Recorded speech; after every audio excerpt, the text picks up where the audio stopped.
Alors, je ne suis pas un spécialiste de l'Épître aux Hébreux, je ne suis pas un spécialiste du Nouveau Testament, comme vous le savez, donc je ne prétends pas donner un cours de type exégétique, ni non plus de faire un commentaire du type scientifique.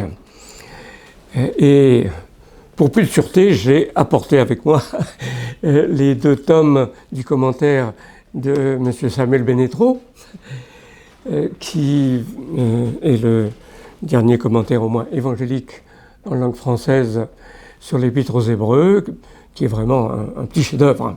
C'est un travail très très sérieux, comme toujours Samuel Benetro nous en offrait, et avec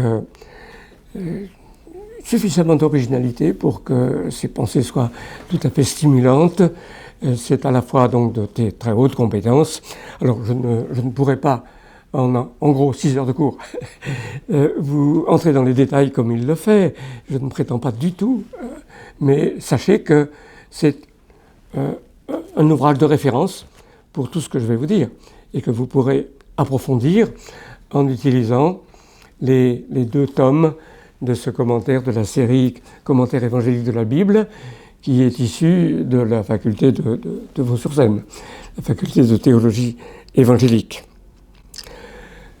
Je vous annonce comment je prévois de procéder. Je pense consacrer en gros les 2 premières heures. Alors, je dis heures, ce n'est pas 60 minutes forcément, c'est assez variable.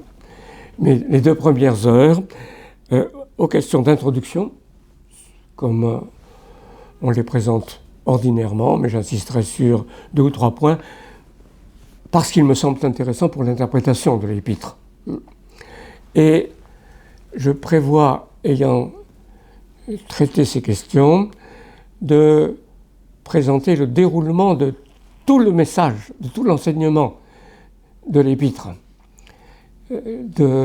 d'aller du premier au dernier chapitre, en quelque sorte, de manière cursive, avec vous, en sautant pratiquement les passages que je compte ensuite reprendre, je vais l'annoncer dans un instant, mais en faisant ici ou là une remarque plus particulière, dans la mesure où il me semble que j'ai quelque chose à dire qu'on ne trouve pas toujours partout, et qui pourrait au moins vous intéresser.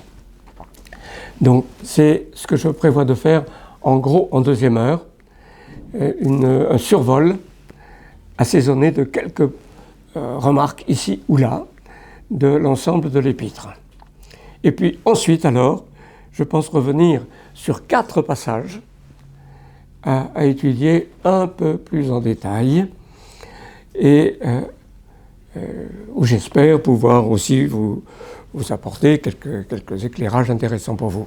Alors le premier sera essentiellement le premier chapitre, mais le deuxième accompagnant plus brièvement ce que j'aurai à dire sur le premier chapitre. Donc là, il s'agit d'un assez gros morceau, mais il me semble que les difficultés qui s'attachent surtout aux citations que fait l'auteur aux Hébreux méritent d'être traitées avec quelques détails.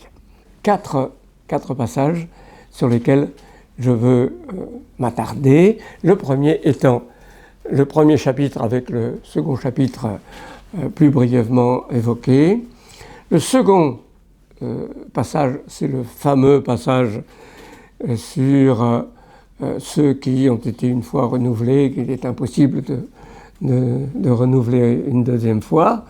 Donc ce fameux passage du chapitre 6. Puis le troisième passage, le chapitre 7 tout entier, le traitement du personnage de Melchisédek. Et finalement, je saute par-dessus les chapitres centraux, les chapitres qu'on peut considérer comme le cœur de l'épître, parce qu'il m'a semblé que je n'avais pas tout à fait le temps aujourd'hui pour en traiter comme j'aurais voulu. Et le dernier passage que j'ai prévu d'étudier se trouve au chapitre 13, c'est le passage où il est question du rapport entre grâce et nourriture. parce qu'il m'intéresse particulièrement et que je pense qu'il donne un exemple aussi des problèmes de méthode qui peuvent se poser.